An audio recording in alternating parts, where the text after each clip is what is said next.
Yeah, what fun to have old friends and new friends back on the Zoom call. It's been a while since we've done one. Boy, during COVID, we did one every Monday morning, and it got to be a great habit. But lots going on in our world in HR, and we thought some of you'd like to know some uh, guesstimations, predictions, and discussion about the new group that we've got in Washington and what might happen as the election results are made real come the first of the year. So Jim Morris is a terrific attorney locally. Many of you know him. Just give you a brief introduction, Jim, because he has done it all. And for us, he's been terrific, helping give legal updates on all those COVID calls, every Monday for months. It was great. But he really is a seasoned attorney from Lexington, Kentucky. He specializes in civil litigation, corporate law, and employment law. He has his BA and his JD from the University of Kentucky right here in town. It's great. He was admitted to the bar in 1995, and he is licensed to act in many states across the nation and many federal, local, and federal courts, and including the U.S. Supreme Court. So, really quite well qualified. Um, and Jim, you know what? I appreciate all the work you've done too, just with the Bar Association, because he has been president of the Kentucky Employment Lawyers Association. He's a former member of the Kentucky Bar Association, their professionalism committee, so very active in that. I mean, everything he gets involved in, he adds a hand to make it better. He's been one of the national trial lawyers, top 100 lawyers from Kentucky, and just many other things. Has a practice right in here in town, and he works with businesses and individuals to help them accomplish the things they want to accomplish. So we've asked him today to give his opinion of what's going to happen as we have a new administration in office come January.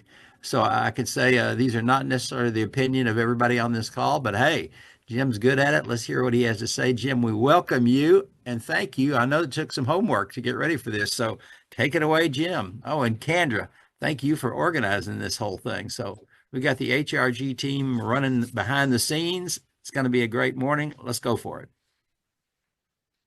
Good morning. For those that joined me and Lyle and Kendra and Chase, everybody I went back and counted that, Lyle, Yes. and we did, I think it was 56 weekly, and then we went to bi-weekly with COVID. We did marijuana. We did several different hot button issues in And we didn't actually do 2020. marijuana, but we did talk about it. Yeah, you're right.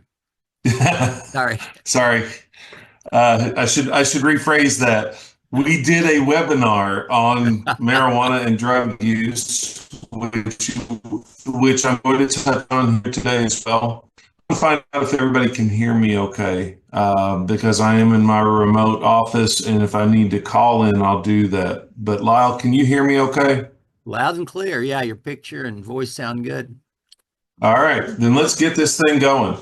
So, like Lyle said, first of all, this is my opinion on where things are headed because until January 20th, it's almost impossible to have full blown understanding. But I have dug in to several different areas. I do have a couple of inside leads on some of the areas that affect employers, especially out of the Georgia area. And so, because of Georgia being a hot button area for the election, the sources I have are pretty decent at getting me information. So, the one thing I want to put on here is a caveat. I'm not here to talk politics. I'm only here to talk about how politics impacts businesses. So, you see in the chat, I welcome all questions. I'm not going to answer any if they deal with simply social issues that don't impact businesses or social hot button issues that I think might get us into an ugly debate that we really don't need to have. Anytime there's a change in an administration, there are tremendous changes that occur. This is going to be one of the largest changes for businesses that has happened in the history of the United States. And the biggest reason will be because we have gone from one administration to another and back to the same one. So the new administration has the knowledge of what needs to be done early on. The lawyers, and I love, I very carefully said that so it's not liars, but the lawyers have learned how to game the system. And so, and you'll hear about this here in a minute, when Biden came in, they used executive orders because they had a twisted Congress and Senate, meaning they didn't have control to be able to get things into all of the areas they wanted to. So how do you do that? You use executive orders. Well, executive can only affect the executive branch, but we've seen an expansion of that where, for example, the student loan, we're not going to talk about it, but what you saw with the student loan giveaways, the giving away or releasing all of your loans, those were found to be unconstitutional. However, the president did it, people acted on it, and now you're in cleanup mode. So a lot of people are starting, a lot of attorneys are starting to figure out ways to use the executive orders to change executive branch activities while they can't get the legislature in place. So this is going to be a tremendous change overall. If you've been on these with me, you know this. Overall, the business atmosphere seems to be better under a Republican-led versus a Democrat-led, if you look at it simply as the business as an entity. Taxes, employment law, pro-employer, not as much pro-employee, those types of things. So that's kind of what you're looking at, but then this will cover some of what we anticipate is going to happen. So we're going to cover today the impact of the 2024 election. We're going to talk about briefly the immigration, regulatory, tariffs, and executive orders. Again, I'm not going to be talking about immigration in terms of a social issue. I'm going to be talking about immigration in terms of if you run a business, be prepared to comply with the immigration INS and other activities, the E-Verify and so on.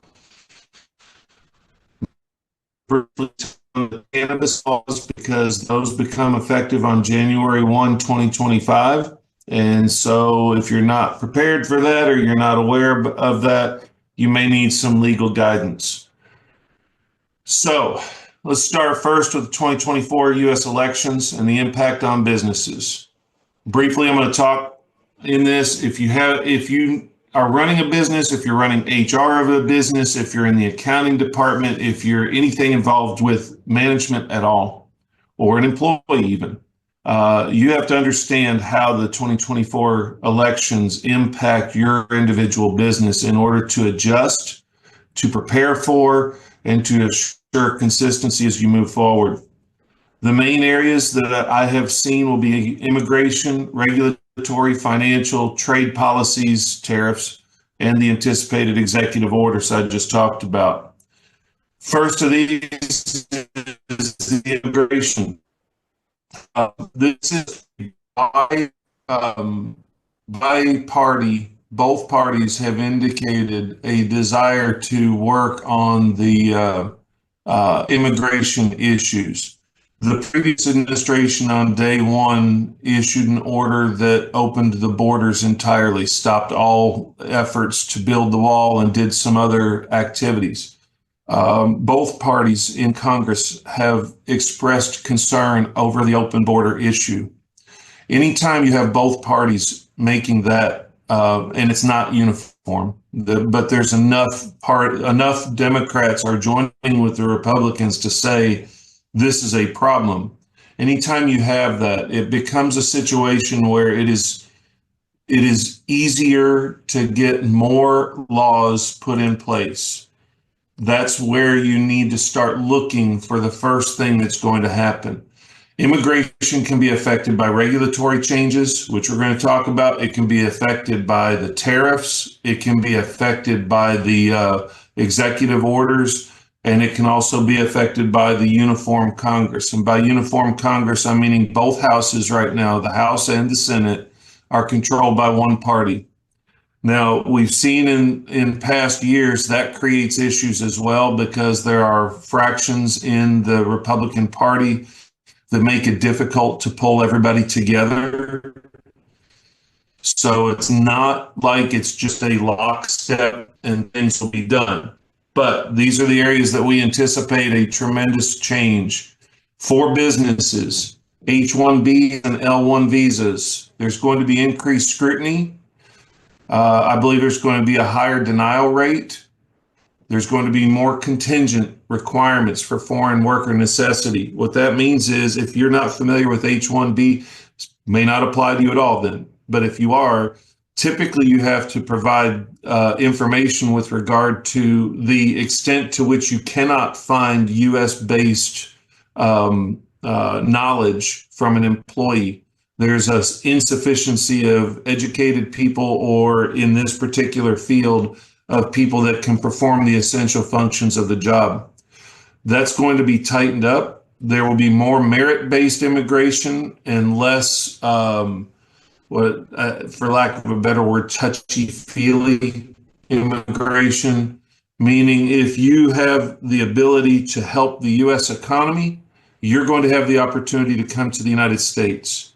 If you are claiming that you need to be here because it's just a better life and you can't demonstrate assistance to the U.S. economy, that's going to be out the window now. The wall's going to be built, or there's going to be enforcement of the border, and the asylum requests are going to drop drastically. So that's your merit-based immigration versus needs-based. The enforcement and compliance, we see a tremendous amount of audits that are going to start happening, or visits to assure that the policies that have been on the books, and these are congressional laws that have existed that the prior administration indicated they were just not going to enforce. So now there's going to be an enforcement of these. So if you go back to any time period before 2020, you will be in each of those time periods. There were Immigration Naturalization Service, INS mandates, and everyone was in compliance with those. You did not hire people who were undocumented. You were not allowed to have people working for you. You were expecting those types of concerns. That's the time period that I anticipate going back to, and I anticipate it's going to be a day one regulatory mandate to the various agencies to ensure that the laws are being enforced that are already on the books. The other one is the executive order. Like I said, under number 3 there, the regulatory and judicial challenges. I anticipate executive orders on day one. I put the number, and you'll see here in a minute, Biden had 17 executive orders on day one. I'm not joking when I say this. I think you're looking at closer to 40 or 50 because those 17 will be reinstituted immediately, meaning almost all 17 that Biden put in place were to revoke Trump executive orders. I anticipate those to be put back in place, and I anticipate a tremendous number more to try to immediately impact the executive branch at least. So I'm looking at more like 40 on day one, and I think it's going to be mainly employee-based, employer-based, immigration-based, trades, tariffs, the areas that we listed up front. The problem with those, you'll have to comply with those immediately if they impact you, but they will be subject to judicial challenges, just like the student loan agreements or the student loan forgiveness. That was implemented immediately, but then it was ruled unconstitutional. There have been several that were eventually ruled unconstitutional, but there were some that Biden put in place that were immediately affected or effectual. And by the time that they were revoked, the damage or the illegality was already done. I anticipate some of those as well, even if they are ruled illegal later. The immigration, it needs to be understood, this is not going to be a mass deportation from what I can tell. What we're talking about is deportation of criminals. There will be a tracking down of the criminals that were here on report back to the INS in 2027. That's going to be revoked. And if they can track down criminals that were allowed into the country, they're going to be removed. You're looking at people who came illegally across the border that will be removed. Those types of things. You're not looking at DACA. You're not looking at some of the other where people have ingrained into society, but they were illegal at the time that they came or their parents came. That's a different story, and I don't believe it's going to go that deep. The specific visa categories, I'm not going to waste a lot of time, but there's EB2, EB3 visas and OPT EADs. These are lower level, below the H-1B visas, for lack of a better word. Special need from special area or spouses of an HB1. Those types are going to be tightened up as well. You're going to have a lot of requests for more information, delays in approvals, those types of things so that people can be properly scrutinized. The last one on there is the obvious one, which is what mainly a lot of people ran on for national office, which was increased border and national security measures. That's going to be a day one step, and you're going to see a lot of things, a lot of additional activities. I hear that my audio is going out. Is that accurate? Yeah, Because if it it might is, I'll be call easier for you in. to dial in if you've got that number. Yeah, I've got it. Let me do that. Thank you. 1 second, everybody. I'm going to continue while I'm dialing in. So, regulatory changes. Hey, Jim, you're cutting out so much we can't really Actually, understand you. You might want to stop and dial in. okay. We'll Yep. just pause here for 1 a second. moment, guys.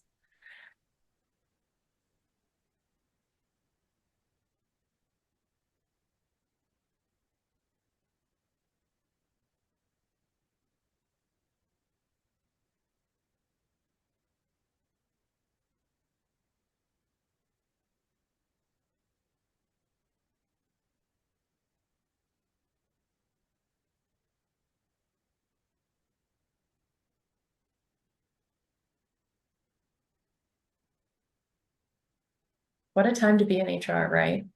With all of these changes coming through, I think it's going to be challenging to stay on top of everything in January. So one of the things that Jim will talk about at the end of our webinar today is we've already went ahead and put a webinar for early February on the book. So as there are executive orders that are made and as changes come about right at the beginning of the new administration, we can stay on top of things again and help deliver whatever comes into play. So we'll share about that in a bit too. Good to go, Jim? Okay, can you hear me better? Yes, much better. Thank you. I'm sorry, everybody. That's what I was worried about when we started. I saw a thing saying it was poor audio, and I was like, uh-oh. But Lyle lied and said it was just fine because he didn't want to hear me today. No. So if I need to go back on any of that, we'll do that at the end. I apologize for the sound cutting in and out. So the regulatory changes, this is a little different than what is an executive order. So as I said at the outset, if you could hear me, executive orders are things that affect the executive branch only, not the legislative and not the judicial. So hold on 1 second. Are you still able to hear me? Because I'm getting an audio message that you can't hear me. Yes, you're good. Much Okay. better. All right. Regulatory changes go beyond just executive. So you're going to have a chief of staff that can direct agencies to change policy on day one that cannot necessarily be done by executive order. So if an executive cannot, well, let's just use the border security and INS, the immigration. There's a law in the books. The previous administration indicated we're not going to enforce it. We're going to talk today at the end about marijuana. there's an executive order that the federal government's not going to enforce marijuana. So, and it's a little broad to say that, but there's a lack of intent to enforce certain laws. The new administration can come in on day one and through regulatory efforts of their chief of staff and other executives, tell the heads of each one of these, the NLRB, the EEOC, the climate, the energy, we will enforce the law as written, or we will not enforce this particular mandate. Think of the gas stove, which came out about a year ago, that Biden wanted to ban the gas stoves and stop production of those. The new administration on day one can say that's out the window. That was not a law, that was an executive order. So on day one, it may be an executive order, but it can also be regulatory changes where his administration can tell the head of these various agencies, stop enforcing this or enforce these heavily. And when they put a new head in charge, that head gets to direct every agency to make changes. So we see this impacting the environmental policies a lot. There's going to be a dramatic change to the climate, and that's going to be increased oil, natural gas, clean coal. That's going to increase or result in less dependency on international. There's going to be the oil pipeline that was shut down coming from Canada down to Louisiana, I believe is where it was headed. That's going to be re-triggered on day one. The oil and gas leases up in Alaska, in the Northwest and other areas where it's on governmental lands, and that was shut down or restricted with some of the red tape, that's going to be re-triggered. So you're going to see an expansion of those leases, and that will happen without necessarily an executive order, but with regulatory changes and mandates that they allow those leases to start happening so they can start doing different types of extraction of natural gas and so on. The borders are going to be closed. The existing wall is going to be expanded, increased enforcement of immigration laws. Again, some of that's not executive. Some of that is just, hey, we're going to follow the law that exists, or we're going to reallocate funding that's available for the building of the wall and so on. Artificial intelligence. This is going to be a huge change going forward because both the House and the Senate are extremely concerned with artificial intelligence. It's in my world with trademark and corporate enforcement and so on. Artificial intelligence has become a huge issue. It's a huge issue in the legal field because we're seeing a lot of people that it's funny because there's a way to write legal briefs when you're not an attorney. Don't do it. I'm going to tell you right now. It pops up, it has these wonderful quotes, it'll do everything, it'll tell you exactly how you're going to win, and it'll be an incredible brief, except everything in there is fabricated. They make up the case, they make up the law, they make up the quotes, they make up everything. And there was an attorney that got, don't think he got disbarred, I know he got disciplined, he got suspended for a period of time because he actually used artificial intelligence, and turned out that his entire argument was fabricated. So don't do it, but that's a huge issue. The other issue is it's resulting in the stealing of name, likeness, image, and a lot of other issues. So just be aware of that. The other thing is it's not going away. It's going to be bigger, but it needs to be better. There's a concern about the Chinese government that is impacting the artificial intelligence world. So they have to put in some restrictions for that, kind of like when they've been talking about TikTok, same issue, the artificial intelligence.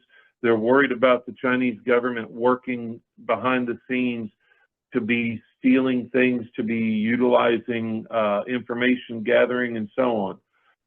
The other part of that is if you're in any kind of business that delivers product or services, artificial intelligence is going to be, it requires so much energy to grab all of the information and bring it to somebody's computer, to be able to put together the information to respond to concerns and to have the chat available and all the different things, there's going to be an increased demand, substantial increased demand for a lot of energy, and that's going to increase the building of new energy capabilities, the delivery of energy to sub-centers and to hubs, because you can't do artificial intelligence without having the energy that underpins that. So I expect a tremendous step up in energy. And you've already seen some of this, but if you haven't already invested or would like to, you might want to look into some of the energy companies, because energy is going to be the key to the computer launch into the future. Because we're seeing right now, it's a pullback. There's not enough energy to run the artificial intelligence capabilities. There's going to be regulatory restriction reduction, drastic. The quote was, everything that's not absolutely necessary is going to be gone on day one. All red tape, all of the steps that have to be jumped through, all the hoops and so on. So I don't know how that's going to look, but there's a tremendous cutting of all the red tape and all the bureaucracy on the government side. There's going to be elimination of a tremendous number of jobs on the government side. That's the DOGE that you've probably heard about, the government efficiency. And that's going to be run by two individuals. Ramaswamy and Elon Musk are going to be running that as volunteers, and they're going to be trimming back on a lot of the red tape and a lot of the bureaucratic expenses. So be expecting less government in the next almost immediately, and they're going to look at other ways to reduce that. Tax cuts. For those that don't know, the tax framework that we work under right now for everybody from business to individual expires in December 31st, 2025. So that's going to be a very first priority to expand or to extend that. The last time that was put in place was same scenario as now. Republican House, Senate, and White House put the tax code in place. I expect a similar tax code. There may be certain things dropped.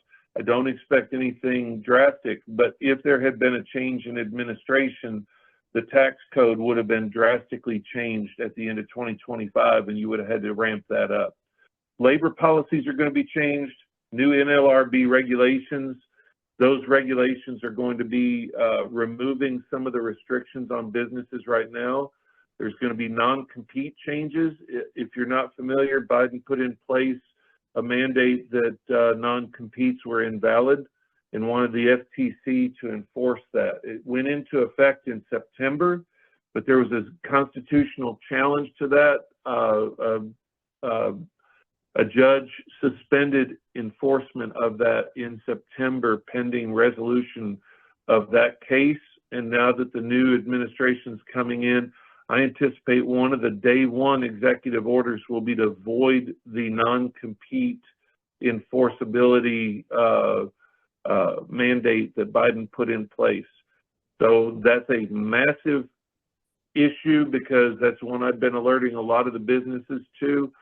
All non-competes, basically all of them, were going to be unenforceable under the FTC policies, and that's been lifted temporarily by a judge, and it may be lifted on day one by the new administration. And the last one is the federal contractor compliance. If you're not familiar with that, literally there's a list of things you must do in order to even apply for being a federal contractor. A lot of those requirements are going to be removed. This is where some of the DEI enforcement and other things will be lifted because you won't have to do some of the steps that were mandated before. All right, financial and tax implication. Talked about this a little bit, so I'm not going to go through it a tremendous in-depth, but it's a 2017 Tax Cuts Jobs Act, TCJA. It was set to close this year. I expect that with unified control, it's going to continue. In addition to that, there was going to be, there is talk, and some of these are going to end up on the cutting floor of the House or the Senate. So don't expect all of these, but these were the promises that were made by Congress, by the Senate, and by the president-elect, which was exempting Social Security, HIP income, overtime pay, auto loan interest, supporting families, tax credit to support family caregivers, that's your stay-at-home moms, or any type of parental care, grandparent care, child care, so on. And then there was going to be reversing the expansion of the IRS that took place under the Inflation Reduction Act. If you will recall, the IRS was given 10,000 new agents to be able to, over 10,000, to be able to go out and dig into everybody's taxes and go after anybody that they believed were violating any of the tax laws. That will be one of the things that will be probably included in the new tax law. There will be a shift from the IRS to the immigration is where I expect those jobs to go. So this is some of the tax implication day one and continuing through 2025. This will be an immediate as soon as it can be done. One thing, I'm a little caveat here that I want to share. It's going to take a while on the Senate. People don't understand the fact that the Senate has a primary job when it starts in a new administration. There are over 1,400 confirmations that have to take place with a new administration. That should shock you if you aren't familiar with the federal government, because that means our federal government, which is supposed to be really small, is not very small if those are appointed officials that have to be confirmed by the Senate. So those are jobs that can't be performed until the new person has been confirmed. So 1,400 confirmations takes an extraordinarily long time. There were several from the Trump administration that never got submitted because they just could not get the Senate to allow for confirmation, or they dragged their feet on getting any of those confirmed. So there were several that went 4 years and never got confirmed. So we had empty positions. So the first priority of the Senate will be to advise and consent, which means confirmation, of each one of these individuals into positions. What that means is a lot of these other things have to wait for the entire first year, largely, for the Senate to do its confirmation process, which swallows almost all of its time. So you're going to see anything that has to get through Congress doesn't get done until year 2, almost anything. The tax has to be done. There are things right now in the lame duck that have to be done because we're hitting a financial cliff on December the 20th where the government runs out of money. On January 6th, the government, the Treasury has to start taking certain action based upon the fact that there's a cliff there that they can't go past. So you're going to see shutdown of the government on January 6th if the lame duck doesn't do its job before December 20th. I expect that to be a continuing funding issue because they can't get anything comprehensive done, and they probably never will again. Sorry, that is a political comment. It's just neither party can get their job done. So trade policies, the president-elect has indicated that he intends to put tariffs on various parties. Yes, China. China's already under a tariff. I've been dealing with this in the vision care world. For those that don't know, all of your glasses that you may think are plastic or some kind of PVC or whatever, it's called acetate. And the world's acetate all comes from China, all. So the problem is everything comes from China for all of your vision care, and there's no way to get around that. And so we've been dealing with the tariffs, and there are certain exemptions that you have to try to do. If you are not, if you have dealings with China and you haven't found an attorney to work through to try to, or a lobbyist, which is what I'm doing as well up on Capitol Hill, if you are not lobbying to try to get yourself omitted from the Chinese tariffs, you are behind the 8 ball right now, and you need to try to start doing that. because China's going to have an additional 10%. There's also, he announced last week, or I think it was the week before, that Canada and Mexico are going to have a 25% until or unless they shut their borders and enforce their border laws and policies. So those policies, what that does is that will have a huge impact on businesses, especially small to mid, which I'm assuming are the people on this call, because if you're here, you don't have your own legal team looking into this, giving a private webinar. You don't have your own HR team giving a private webinar, and you're going to be drastically impacted. And that's everything from anything, if you are manufacturing, anything that you put in raw materials or chips or microchips or anything else that you put into your product that comes from China is going to have a 25-35% increase. Anything that comes from Mexico or from Canada will have a 25% increase. So that then causes you to either reduce your outflow or increase the costs of goods sold. So small to mid is going to be drastically impacted by this. If you rely on any of the goods, like the acetate that the vision care world relies on, it's going to have a critical supply chain issue.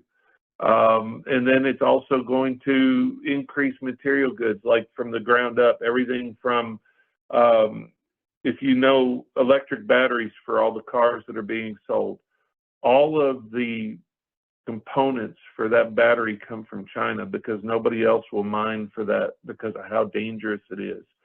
So the Chinese, if that increases, then your Teslas and your Rivians and all the different, which is now bankrupt, but all of the different car manufacturers, the batteries are the most expensive component in those cars. If they increase 25-35%, then your cars increase 25-35-45% because they have to make money off of that.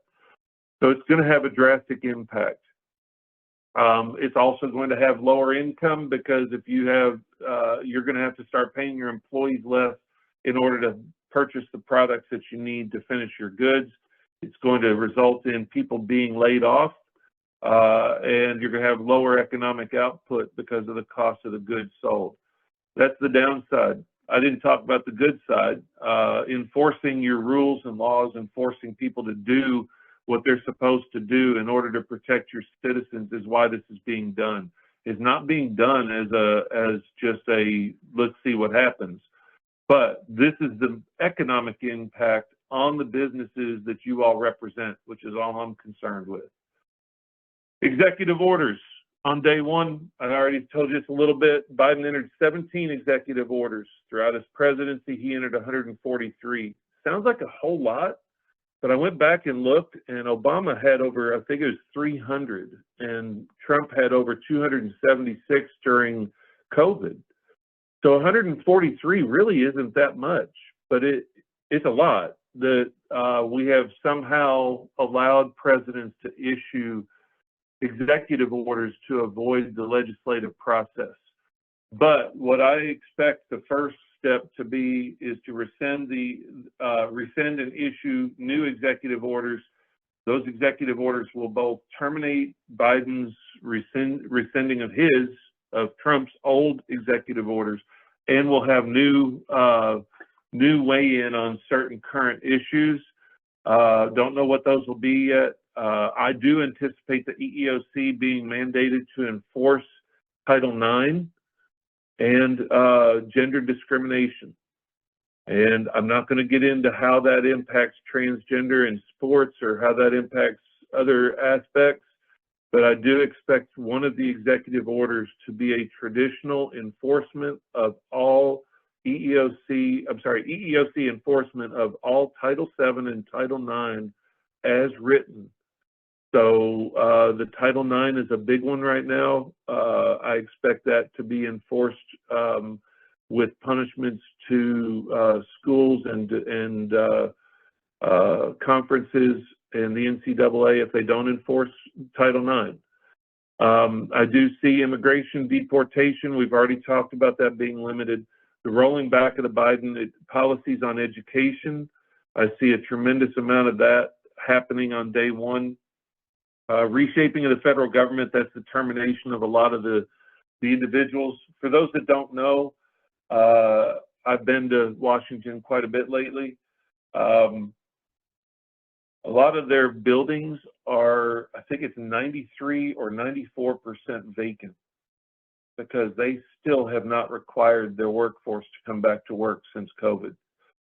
So we've got most of Washington is sitting empty. So one of the executive orders, I believe, will be transferring some of the operations away from DC and to different locations, like the border to the border in Texas, instead of having it in DC. So you're going to see people being required to come back to work or resign.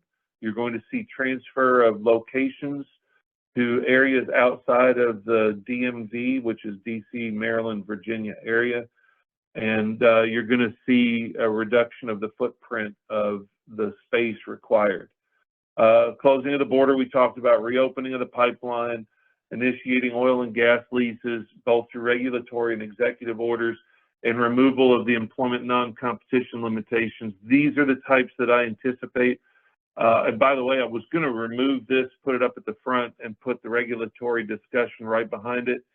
But by the time I tried to do it, I'm not a PowerPoint expert, and it looked like garbage, so I just left it. So I apologize. So that's it on the presidential, the congressional, and the senatorial. This one won't take very long. I'm not going to spend a lot of time on it, but I do want to cover a couple of things. So impact of Kentucky cannabis. We did have an update for you earlier this year. Go back and take a look at that if you will, or if you want, because it did cover where we were at that time. Federal law. In a nutshell, it's still illegal. Marijuana is an illegal substance across the entire country, everywhere. Federal, you can still be arrested, you can still be imprisoned. Marijuana is an illegal substance.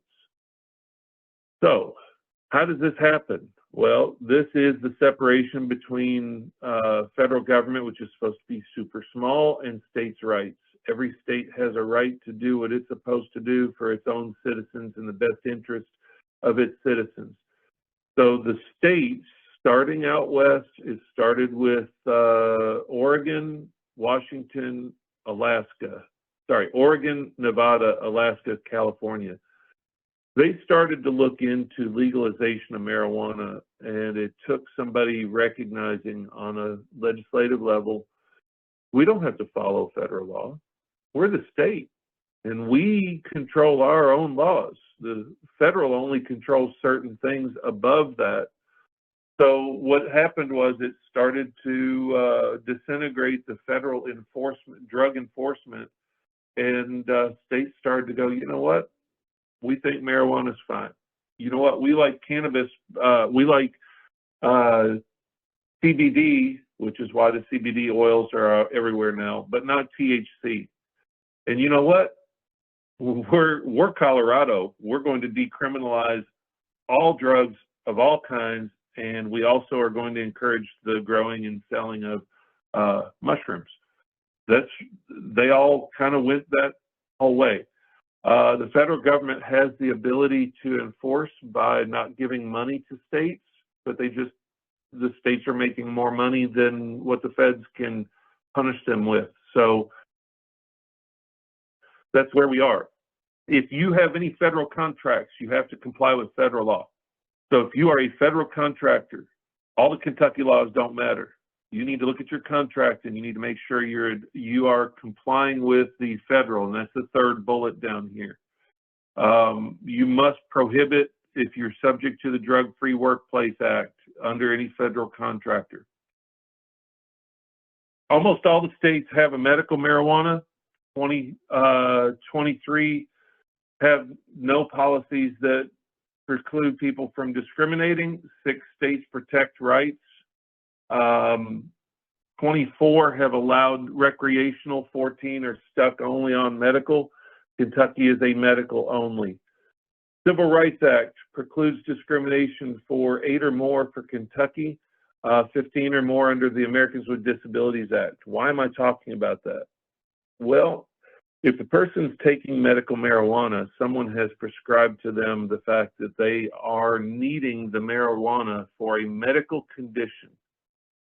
If you're an employer and you take an adverse employment action against somebody based upon a medical condition or knowledge that they have a medical condition, you've engaged in discrimination. So this is going to be a really difficult task to walk this fine line on an HR perspective. So in 218A is the medical marijuana statute. It did not include any protections under 344. So the fact that you use marijuana, you can be discriminated against. However, the only reason why you can use marijuana right now in the state of Kentucky is a medical condition that this assists, the prescription assists with a medical condition. Glaucoma, cancer, major life condition. So the concern is, from an employer's perspective, drug testing somebody for marijuana and they test positive and you take action. Well, you can't discriminate if that is on the basis of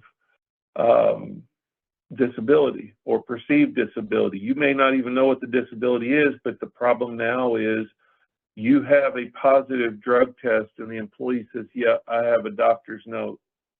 Then you have to make sure that what you're doing, and we'll talk about solutions here in a minute, you have to make sure that what you're doing will pass muster in terms of not punishing employees for drug use off the job. So you can't engage, sorry, I should have moved this forward, can't do based on disability. Disability is a physical or mental impairment, history, life activities, or you're being perceived by others as having an impairment.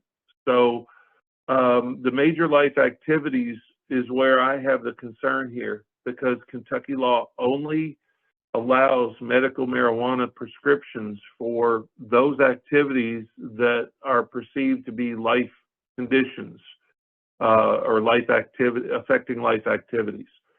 So policies have to be dusted off. They cannot be the same, and you can't write your own. You can, but you're running a huge risk. And it only takes one smart attorney to destroy your entire nest egg or your companies and your own reputation if you're the one that wrote it, if you are not careful with how you do this. So if the person falls into any one of these, you need to be very careful about taking any adverse action. So what are the impacts? This is the good news. The bad news is enforcement. So the good news is employers are not obligated to allow use during work hours. You can maintain a drug-free workplace and a zero-tolerance policy, and you can require drug tests. There is no basis under the law for a wrongful discharge claim based on medical marijuana.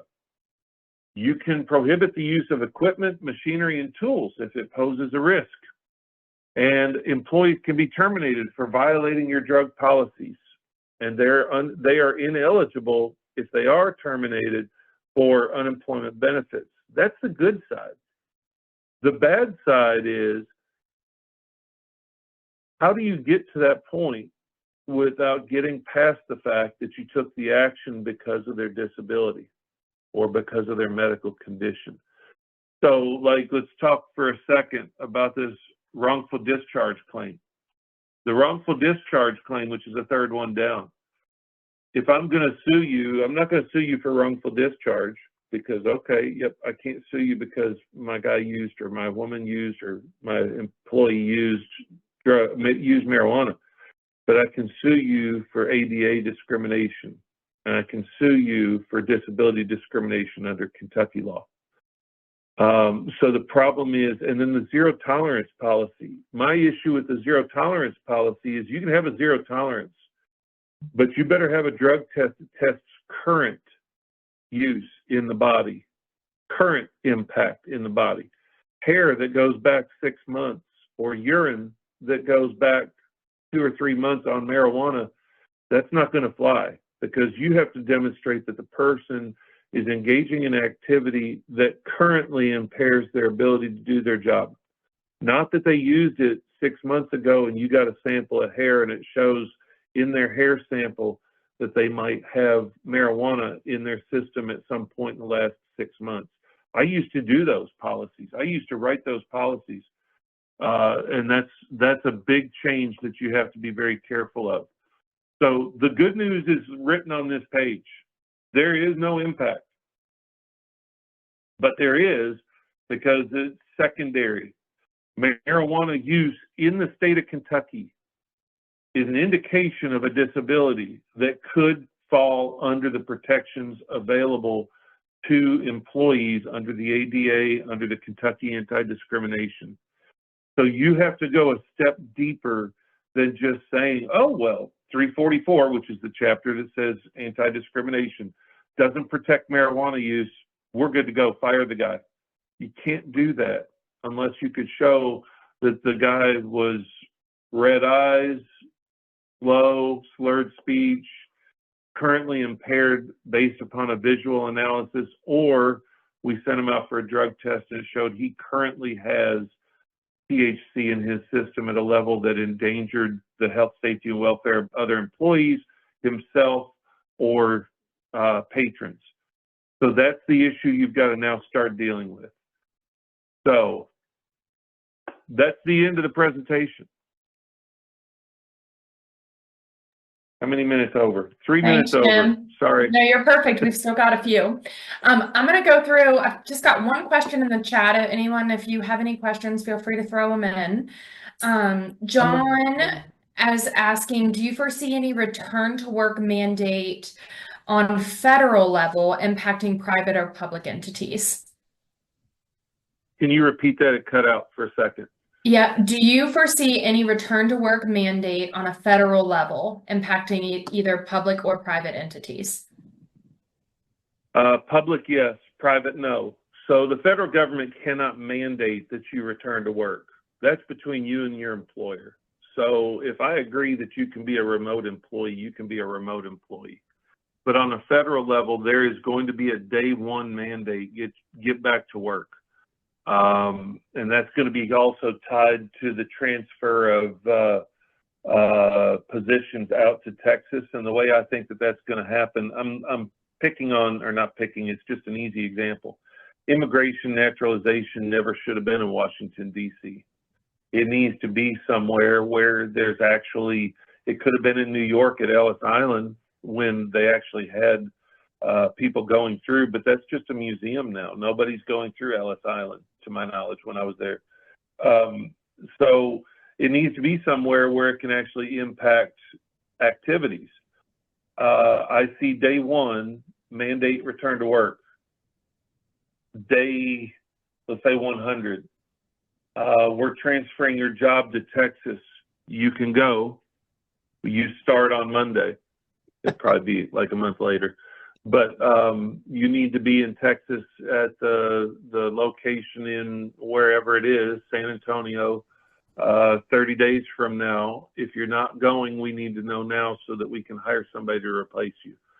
That's how I see that happening. But yes, there will be a mandate on a federal level for a return to work. Much like you see, I mean, like Apple had a return to work, and Tesla and X, they had a return to work. Several companies had a return to work. I was shocked to find out that we've got federal buildings 93% empty because nobody's returning to work. If you don't require a federal employee, I hope I don't have any on here. If you don't require a federal employee to go back to work, but you're still going to pay them, why would they return? And I saw there was somebody got interviewed. They were just interviewing general public and asked somebody, do you think they should return to work? And they said, no. Well, why don't you think so? Well, they need to do shopping and take care of their kids and cook their dinners. And I was like, wait, that's all of us need to do that. But we have this thing called a job that we have to show up to do in order to then be able to shop and pick up the kids and make dinners. But it was just funny that somebody has the mentality that nobody needs to work so that they can take care of their kids at home. And I'm like, and this may have been a federal employee, I don't know. But it was funny to see that, because I'm like, that's the antithesis of work. That's your own time. And Yeah. yet their justification is they got to be able to do their own things.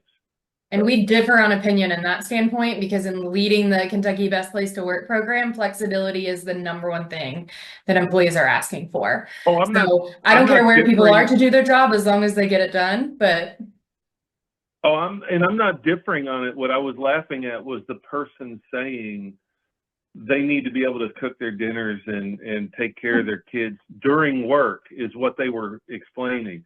I love remote work. I'm sitting here in Florida working my job. So don't think I've written the policies for people to work from home, everything from the safe, OSHA protected, and what you're allowed to do at home and what you're not. I love to work from home. So I'm on the same page as you, Kendra. All I'm saying is, when I hear that's so that I can cook my dinners, I'm like, right, that's not your job. yes, yes. What about on the state level? Just because I see a lot of folks on this call that are in state entities or quasi-state entities. So the You have state a level crystal in ball? Kentucky, Sorry. yeah, state level in Kentucky will not be, I don't see a drastic change, because Andy Beshear is still going to be the governor, and the federal has no authority over directing the state government to change its policies. So on a state level, and I admit I haven't paid as much attention, but I don't see the abuse of anything on a state level like I have on the federal. So I don't see Frankfort. Frankfort has a remote, has a hybrid. I haven't seen the abuse that I'm hearing from the feds on certain administrations where nobody's just showing up and no work's getting done. But I don't anticipate any impact of the federal mandate on the state, unless somebody at the state looks at it and goes, wow, that's a good best practices. Let's adopt that. But I don't see it being an abandonment of the hybrid business model. And again, we're only talking government agencies. We're not talking private entities. Private entities will always be able to control their own, hopefully, be able to control their own activities. Got it. Well, Any thank other you. questions out there? We'd sure like to have them. We out of time, Kendra? We are. Well, we're always pretty good at hanging in there if people have questions. We ended right on time with all the questions and everything. I'm actually pretty excited, because I thought I'd be way over. Well, thank you everybody for joining us. Don't hesitate to pick up the phone and call us if you need us. Jim, I know you answer your phone too.